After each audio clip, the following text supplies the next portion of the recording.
Good afternoon and welcome to Mike and the Hossa on Wolfeboro Community Television. I'm Mike Danais. And I'm Charlie Hossack. I want to thank our sponsors, Coach. We're going to start with Skelly's Market. Downtown Grill and Cafe. And Morrissey's Porch and Pub. Thank you, guys. Thank you. Kingswood Update. Yeah. Here we go. So we talked a little bit as you know, we talked with Aaron House last week. And we are a go next week. So by the time the episode airs this weekend, starting Monday, that's when tryouts begin. Tryouts are starting Monday. Yeah, the 8th and 9th of September. So fall sports is a go right now, which is great. So fingers crossed. Yeah, so they'll get, I could speak on behalf of soccer because I've seen the schedule, and it looks like the 8th and 9th will be utilized for tryouts, and they'll have a team picked by Wednesday. And as will golf. Okay. As will golf. Yeah, so, and I know that, the other sports, we know football doesn't have tryouts, but they will be gearing up and ready to go. They've been going all summer, as we know, and we've talked about. So they are ready to get going. I know the exciting part of football season is the equipment, handing out equipment. Yes. And that's happening actually this week. They're handing out equipment, so the kids will get their equipment. Now you still have to go through several days before you can wear your equipment, but that was always, at least for me as a football player, I loved getting my equipment. I get to bring it home. I know Coach McCullough looks forward to passing out equipment every year. Yeah, and as a player, you go home, you put your helmet on, and you adjust your chin strap and everything, and it just feels good. Because that's good stuff. Well, hopefully things go well. It's been interesting, as the state has, because over the last 2 weeks we talked about it a little bit that teams are in or schools are in, schools are out. Right. And one of the interesting ones was Bedford. Yes. That's a really good story. Bedford, we're not going to have football. Right. And correct me, because you know the story better than I do, but they were not going to have football. The players got together, the families got together and said, we would like to have football. And they agreed to be remote so that they would almost kind of create their own cohort. I was going to say, they keep their own cohort, their own pod, their own little bubble. Yeah. And the school board signed off on it. Yeah, so which is as long awesome. as those kids are remote, they could play football. Yeah. So, could they be setting a precedent for maybe winter sports? I think it's very possible. That you might want to, other schools or even our school, who knows, may want to go down that road. If students, parents, teachers, administrators feel that they can get a representative education, doing remote, and it will, that will motivate them and so that they can play sports, and they'll have that carrot to do well doing that. Right. I think it's possible. I agree with you. So I thought that was great. That it was interesting looking at all the different tweets and Roger Brown, for example, talking about it. That Bedford, good for them to be able to kind of put that together, present it, and good for the school board to be able to say, this makes a lot of sense. And thinking outside the box a little bit. Right. Not being completely linear and saying you're going to be in school to play sports, blah, blah, blah. It's you can get an education doing it remotely. Yep. The teachers, and obviously we're teachers, and so we know.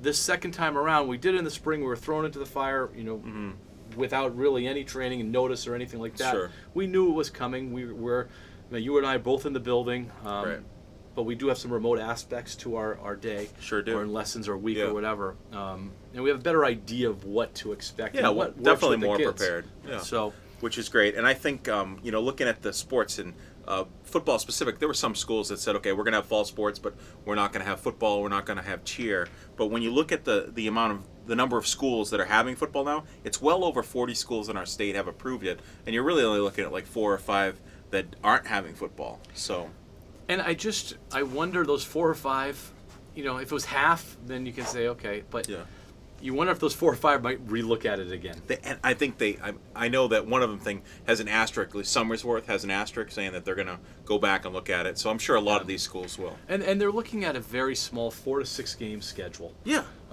They just want the kids to be participating and competing. And right. I had a conversation today with one of my colleagues and just talking about, and it's the same conversation we had last spring, was you just really feel for the seniors. And then she took it one step further. What about the seniors that want to play that next level? Like, do they need to, how are they going to be able to do that if they don't get a few games in? And, I agree. So you're right. If you can only get 4 games in, it's better than 0. I mean, that's a whole other topic about the impact for college recruiting on this, because usually your junior year, sophomore, junior year is where coaches are seeing you, and they're not able to see anybody right now. No. Except for, and this is what I guess worries me for those that want to play the next level, except for states like, I don't know, the other night on ESPN they had like Tennessee and there's a lot of football happening, just not right now in New England, and it's going to. So then how does that impact, the recruit? I don't mean just for football, just the recruitment process in general. They have to be at an advantage. Yeah. Those places are at an advantage. Right. I mean, they were already at an advantage anyway based on their football specific. Sure. Yeah, if your high school team is playing on ESPN, you must be pretty good. So volleyball's been outside. Yeah. That's been cool. Well, I'm wondering, is that a possible? Can volleyball be played outside?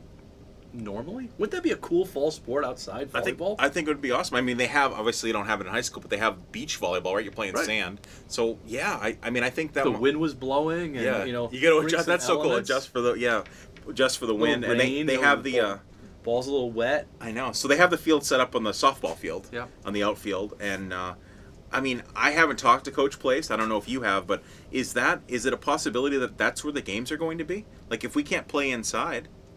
And I don't know if that's true, but I mean, if you're out there practicing, could you bring the game to? Other teams would certainly have to adjust for that. If they don't open up for them to be able to play inside, then I'd be really nervous about winter sports.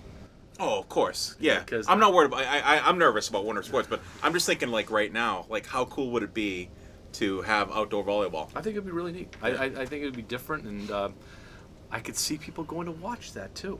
Yeah. Outdoor volleyball. Yeah. It was. I was on the back of the golf course, and I heard this yelling from the field, and there wasn't any soccer going on, there wasn't any football, but off on that softball field was volleyball. And yeah, and they usually get good crowds anyway, even when it's inside, but definitely that would be really cool to be outside. And you're right, so picking up on the point you said, if we can't get volleyball inside this fall, it's going to be really challenging to have sports like basketball, in the winter. You had mentioned the southern schools, they're playing on ESPN football. Yeah. Massachusetts doesn't have any football. Nothing at all. They're not going to have it. They threw around the idea of, which I have to laugh at when I say it, they threw around the idea of having a season begin in February. Yeah. And February in Massachusetts is mighty cold. It is. So I don't know. And you're also, theoretically, you'd be going up against other sports too. Right. I mean, I think they'd have to adjust other things, but Massachusetts is playing it tight. I told you, my son had a game in Massachusetts on Friday, hockey, and then he had New Hampshire this weekend. A completely different set of rules in Massachusetts. No checking, no spectators. Right. We couldn't go in. We were in the parking lot. Yep. Masks on the bench, masks at the face-off. A few other little things. Yeah, and probably socially distanced on the bench. On the bench, they had the bench went as far as the eye could see. Yeah. 6 feet apart. Which you can do with no spectators. And but yet New Hampshire, it was regular hockey. Masks inside the building. Wearing masks inside the building, but after that, it was regular hockey. So I'm a little nervous, that Massachusetts is so restrictive. They still have hockey, but they're being very restrictive, and New Hampshire's not. A little more loose. If everybody's safe, I just assume go watch a regular hockey game without the restrictions. I think the next 2 weeks, or I guess it would be 3 weeks, is going to be key because schools are opening up. Everybody's heading back. Sports are going to be full swing, as we said, next week. So, I guess you would say 14 to 15 days from, maybe September 8th, or if your school begins for us on the 14th, so maybe push that out a little, seeing what's going to happen. I mean, other schools have already started, in New Hampshire. So and there are cases. There's some hiccups. Yeah, there's some hiccups actually in Bedford. Some hiccups, and there was a teacher in Londonderry also that, and they're pointing back to some tournament, like hockey tournaments, correct? That don't necessarily have the precautions. Hockey clinics. Clinics, sorry. These not tournaments. Money-making clinics. Yeah. That skills session type maybe things. The guys running the clinic, because it's a money-making, closing their eyes a little bit more than they should be. Yeah. And it's coming back to bite them. Yep. And so there's got to be protocols in place. There has to be some restrictions about what they're doing, and they have to kind of govern that with an iron fist. Yeah. They put these restrictions in place. If they want the sport to continue, they've got to be able to enforce those things. And if we know at school, if kids come in without masks on, if they refuse to wear a mask, they're going home. They're going to go home. Because those are the guidelines that are put in place to keep us safe. I think sports has to be the same way. I agree. If teams or players or parents or coaches are not following the guidelines, they should be able to play. And, a lot of the coaches are saying, because I hear this from my own kid, that they really need to take care of themselves. So, they're getting speeches like, hey, you're the soccer team, you guys need to stick together, you guys, need to really essentially create your own bubble, not be going out and, hanging out with, these 15,000 other kids. We've seen that at the professional level, that they're holding each other accountable. Right. And the players that are breaking the rules, bending the rules, are getting called out by their own teammates. Right. They're not getting called out by teammates on other teams. They're getting called out by their own teammates, especially the ones that want to stay and play. Absolutely. The Bruins don't have that problem anymore. The Bruins are probably already golfing. Yes, the Bruins have gone home, unfortunately, very unfortunate. We talk about that COVID, even though, obviously it hasn't benefited really anybody. Right. But there's been little quirks that have benefited. Teams have gone from help some made the teams. playoffs Right. and so on. The Bruins weren't one of them. No. So the Bruins were going in March. They were the best team in the NHL by a significant amount. Yes. Best record in the league, playing really well. And then COVID happened. Yeah. Took the 6 months off, came back, got the bubble started, lost all 3 games, technically weren't playing to win, according to them. Supposedly weren't playing to win. Yeah. And then it seemed like they played pretty well through Carolina, but now we don't see that Carolina might not have been as good as we thought. Yeah, I don't think so. And they lost in 5 to Tampa, who, in my opinion, was obviously a better team. Oh, hands down a better team. And we had talked about it. We had said that if they weren't gonna, once they went down 2-1, and they lost that next game, I wouldn't say that they necessarily packed it in last night because it went into double overtime. No, they didn't. I just think I guess we haven't been as tough on Tuukka Rask, or I'm not speaking for you. I guess I'll speak for me. Tuukka Rask really kind of stuck it to the Bruins. I'm just disappointed that Halak is not the goalie that Tuukka Rask is. Go ahead. What would you? I don't disagree with you that Halak is not the goalie that Tuukka Rask is, but I don't think that's the reason why the Bruins lost. Halak had that one bad game in game 1, 2, 3, right? Yeah. Where they let up 4 or 5 couple goals, softs. Yeah, right. But these other games were 3 goals a game, and it's the Bruins' offense that really, I thought, let them down. Not Brad Marchand. Well, at one point, I think a week ago we were talking. Maybe we weren't. I think we were talking about they were the best line in the NHL. Best line. We're broken up the last 2 nights. Yeah, I know. They didn't play together. But they were the best line in the NHL 8 days ago, 9 days ago. This is like deja vu from 2 years ago, Charlie, when the Bruins went down to Tampa. They won that first game. Right. Everybody was flying Right, high, yeah, and then Tampa got serious and woke up and went bang, bang, bang, bang. Yeah. 4 games in a row. Now, 2 of these games out of the 4 were overtime. Sure. Were overtime games. And I would say that the Bruins outplayed Tampa in the first game, and they outplayed Tampa last night. Yeah, they did. They did. I agree. They played desperation-wise, and but God, Tampa didn't have their 2 top scorers last night. Stamkos is still out, and Kovalchuk. I don't know. You're the hockey guy. But going down 3-1, you're right, because they showed fight last night. They could have just said, Yep. They did. And Halak actually made some saves down the stretch that really kept him. And it was just gritty scoring with a couple minutes left to tie the game up. I was watching the game and last night, they were in overtime. I said, it's going to be a shame when this team loses because I really like this team. Yeah, right. They don't have, jerks. They don't have that. Yeah. Marchand's a villain to all the other teams, but he's our villain, we like him. We love him. Yeah. I just don't think that they played very well as a team. They had some holes, but what do you think what's the future of this Bruins team for next year? I think their core is staying together for another year, but they're a year older. And they're going up against, Victor Hedman, who I thought he's phenomenal. By far the best guy in this series. So quick, so big. He's so big and so quick, and he's 28 years old. Yeah. And so you got a guy that is, plays most of the game. Yeah. Especially when they get to overtime and the crunch time. He plays most of the game, and he's 28. we don't have that. McAvoy is great, and that hit last night was scary. Yeah. That was, as a hockey parent, that is your worst fear. You thought that was something bad was really going to be there. And he came back. And McAvoy is a great, great defenseman. He's a number one offensive and defensively, but he doesn't dominate like Hedman does. Yeah, right. So retire? I don't think so. You think he's got another one in him? I don't think so. It was the Tom Brady of hockey? Well, his role has to change. Yeah. He logged some big minutes last night. Yes. He Every time he was on the ice, I was kind of cringing. I was like, oh, don't score when he's out there. Right. Because he's such a great Bruin. Right. He's 43 years old. He's going to be 44 next year if he plays. I think in the regular season, he's good. He's a good player for the regular season, but he's a third pairing now. Yeah. And he was, just a few years ago, he was the first, number one defenseman. He's not that anymore. And it showed against a quick team like Tampa. It really did.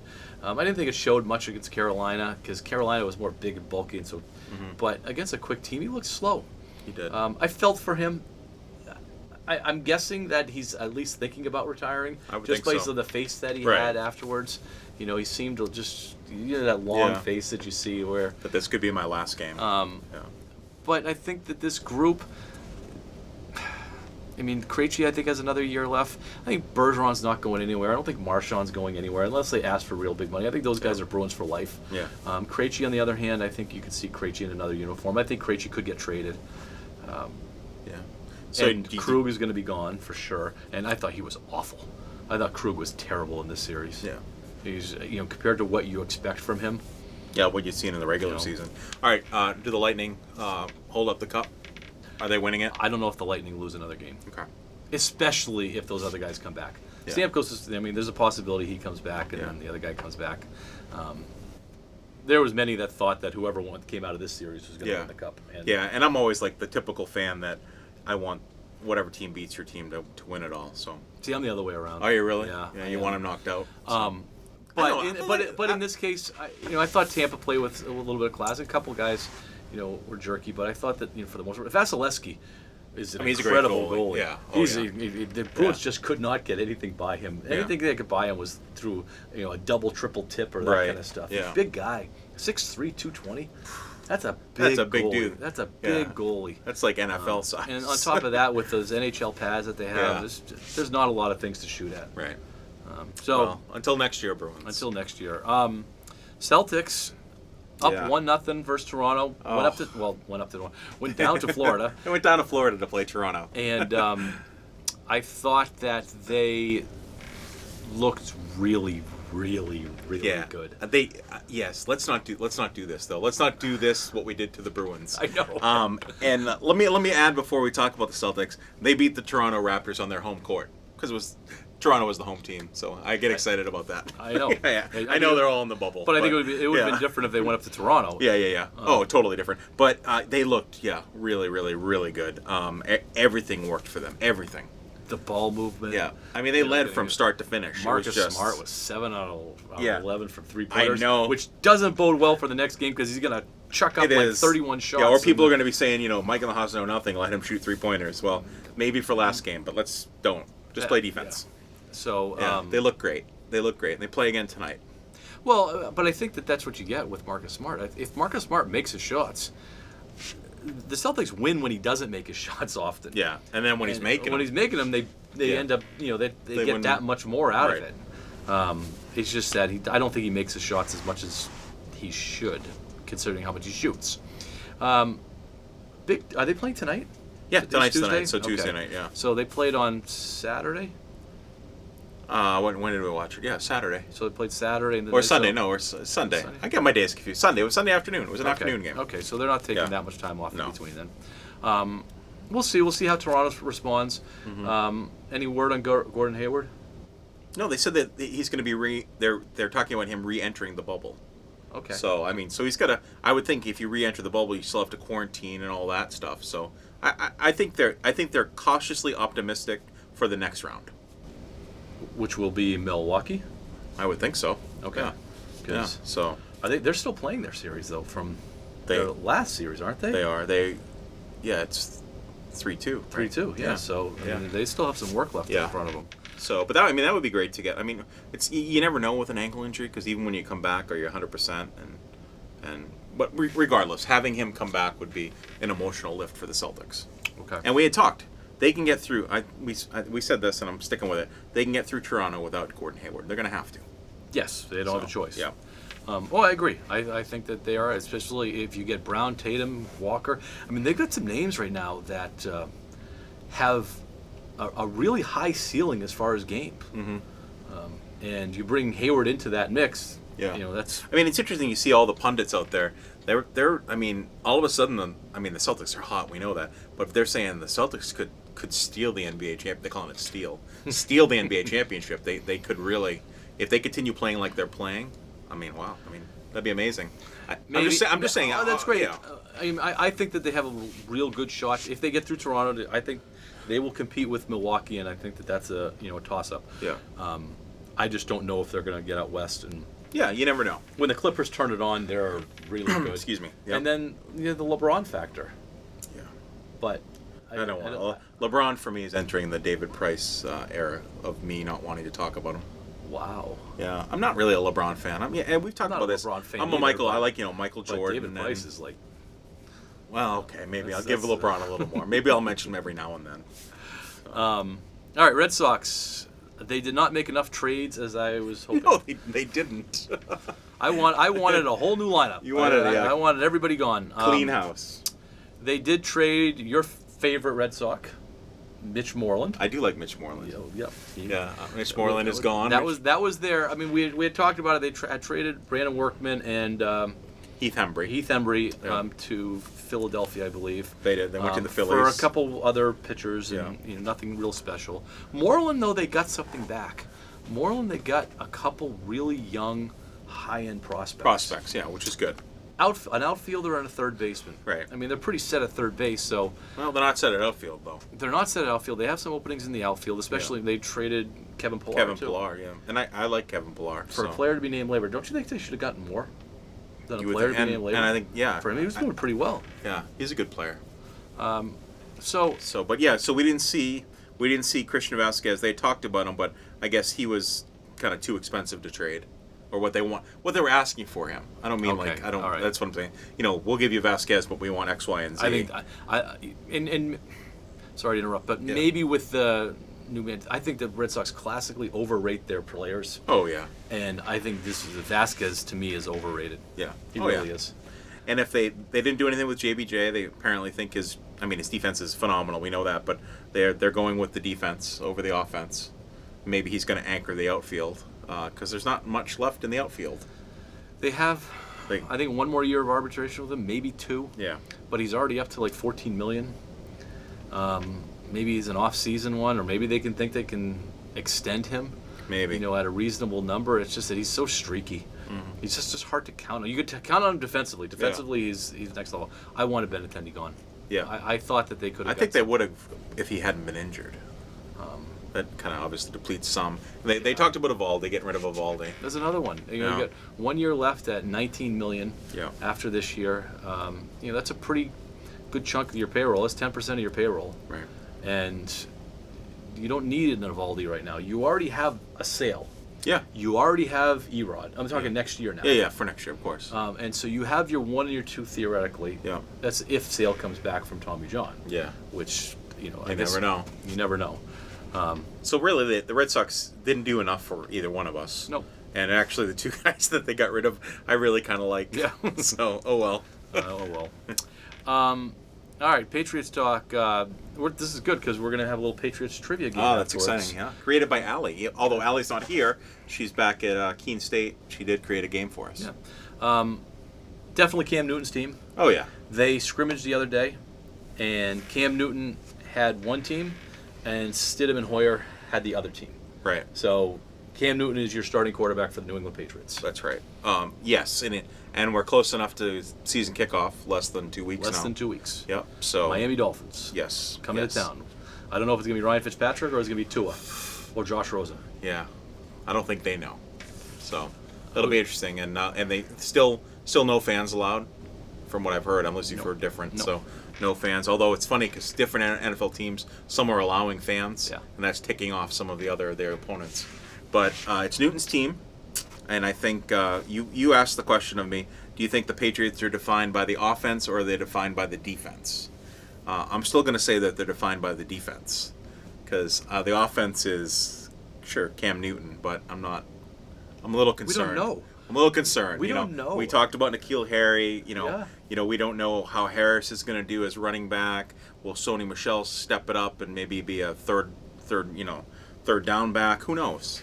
So I think we're a little bit more confident that we know of the defense a little bit more. We do. Even though Van Noy's gone, Chung's gone, yeah, Hightower's gone, Jamie Collins is gone. But I think we all knew Jamie Collins was going to go. Even though he made a lot of plays last year, I think he was unreliable. So I think Van Noy and Hightower and Chung, those that's your three middle guys right there. You still got the McCourties. My understanding is that the Patriots feel really good about their secondary. Which is great. That is where the strength of their team is, and they feel good about the front line. They're not sure. They feel good about their defense. They got Bentley playing linebacker, who's apparently playing really well. Yeah, that's what he out of camp. This was 3 years ago when they drafted him. Yeah, got hurt. I mean, there was a lot. But he's been in the system long enough to learn it. Yeah. I think they're defined by their defense just because we don't know about their offense. Right. I think there's a chance that if things click, and I feel that there's some, even though the reports coming from Foxborough are that Newton is not doing great. Right. When it comes to your typical Brady comparisons as far as completion percentages and so on. Right. But I feel like there's a lot of excitement about the types of plays they're running. And the reporters down and I didn't know this, but the reporters down in Foxborough are not allowed to share the plays that they're seeing. That's off the table. They are are not allowed to share any of that stuff. And I guess, you've gone down to a practice, haven't you? Yeah, preseason? Sure. Yeah, I mean not this year, obviously, because you can't. But, no, but yeah, in years past, you go down and you see. You can see the plays they're running. You could see the different plays, and obviously they don't. They do have practice in the stadium that you can't see. Right. So any of your trick plays or whatever, you're not going to see. But you're right. How cool is it? I think if there's a cool thing about COVID, that now no NFL team is really sharing what they're doing, or there aren't any preseason games to show anything.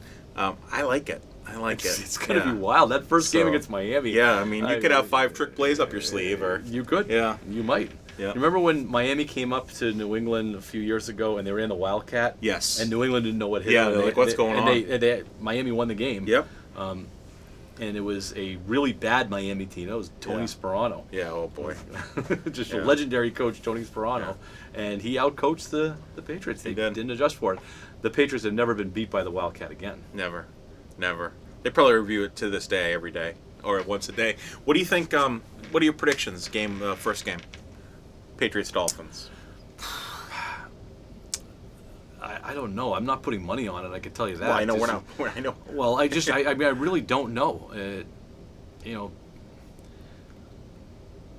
It's hard for me. My brain and my heart are in different places. Oh, mine always. It's always different. I mean, my heart is saying Pats by 30. Yeah. But my brain is saying, 10-9 Miami. 3 field goals. I'm serious. Yeah. I mean, I think it's going to be that kind of a game. Yeah.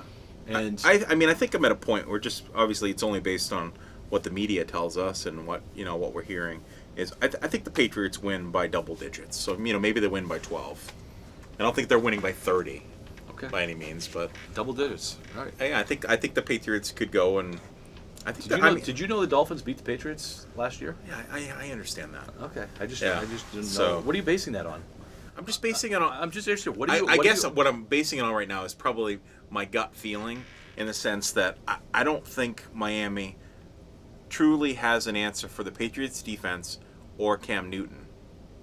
I don't think they have an answer. Okay, I'm going to say this again. Do you know that the Dolphins beat this Patriots team last year with the greatest quarterback that has ever lived? I understand that. Okay, I get that. It's okay. I'm not the Dolphins have a tendency at times to beat the Patriots. I do worry about the Dolphins because remember they won on that last second field goal thing. Yeah. Not field goal. kick return. Yeah. But yeah, so no, don't worry about that. But it's the home opener. They're coming to Gillette. No fans. Absolutely 0 fans. Bill is not going to lose the opening game. Okay. There we go. Have you seen their schedule too? Yeah, of course I've seen the schedule. They've got to figure things out fast because they're going to be 0-5 if they don't. Yeah. And we talked about that. I mean, I think they go to Seattle in week 2. They have the Ravens. They go to the Ravens. They have the Chiefs. Throw it out now so that we can come back to it. What's their overall record? Just throw out and give me something. 10-6. Oh man, that's what I was gonna pick. So I'm gonna go 11-5 then. I won't go 10-6. I'll go 11-5. Okay. All right, we'll see what happens. I reserve the right to adjust that after the first game. That's fine. So do I. I just think that we're gonna learn a lot in that first game. We are. And I mean, how cool is it? It's the first game will be the first time we see football, the Patriots. Period. Like we're gonna have to do picks next week. Yeah, which is gonna be awesome. Forget about that. I love our picks. So we got to start doing picks. All right. All right. Let's play we got a game, right? We got a game about the Patriots. So next week we're gonna do a start, sit, cut movie edition. Okay. And I was watching 42. Of course. Yeah, it makes sense. Chadwick Boseman passed, and so I just thought it would be kind of cool to do that. But this week, Allie did a game for us, Patriots trivia. Awesome. All right. What year were the Patriots founded? What year? You get to go first. What year? You're welcome. What year were the Patriots founded? 1964. 1964. Oh! You said the same thing I did. I did this time. Go ahead, your turn. All right. Who was the first player to sign a Patriot contract? First player to sign a Patriot contract. It was, oh boy. I have no idea. Jim Plunkett. It's not right. I'm gonna say Gino Cappelletti. That's a good one. Harvey White. Allie. Good job, Allie. I like it. You're up. Who was the first head coach of the Patriots? Ooh. First head coach. You know what I'm realizing? We don't know a lot about the Patriots. We don't know a lot about the Patriots. We sure don't. I guess I'm up. Need to get a Patriots trivia book. Ron Earhart. I don't know. Let's stick with Jim Plunkett. It wasn't him. Lou Saban. Okay. All right, next one. That's you, right? You read this one? What Patriot earned Offensive Rookie of the Year honors in 1995? 1995. Offensive Rookie of the Year honors in 1995. Huh. Let's see.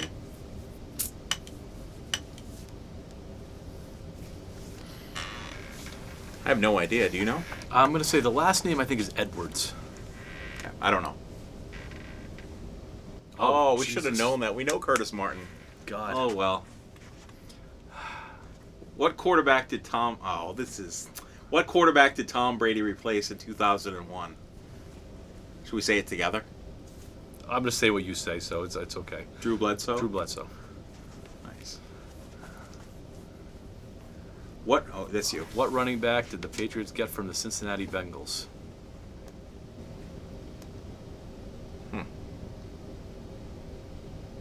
I don't know. I do. I just try to remember his name. It wasn't Ickey Woods. No, he won. They won the Super Bowl in 2004 with him. He was kind of a troubled big guy. Troubled guy. He was a troubled guy. Why can't I remember? I don't know. For sake of time. All right. Sorry. Who is it? Corey Dillon. Oh, we should have known that. Corey Dillon. Jeez, Crow.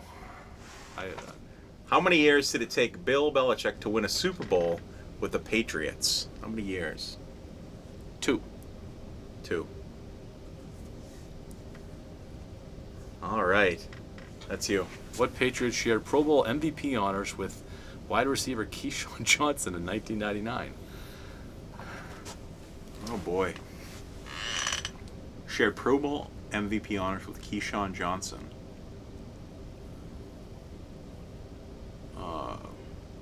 I don't know. Terry Glenn. Oh, close. Ty Law. Oh, that was good. Thanks, Allie. That was a tie.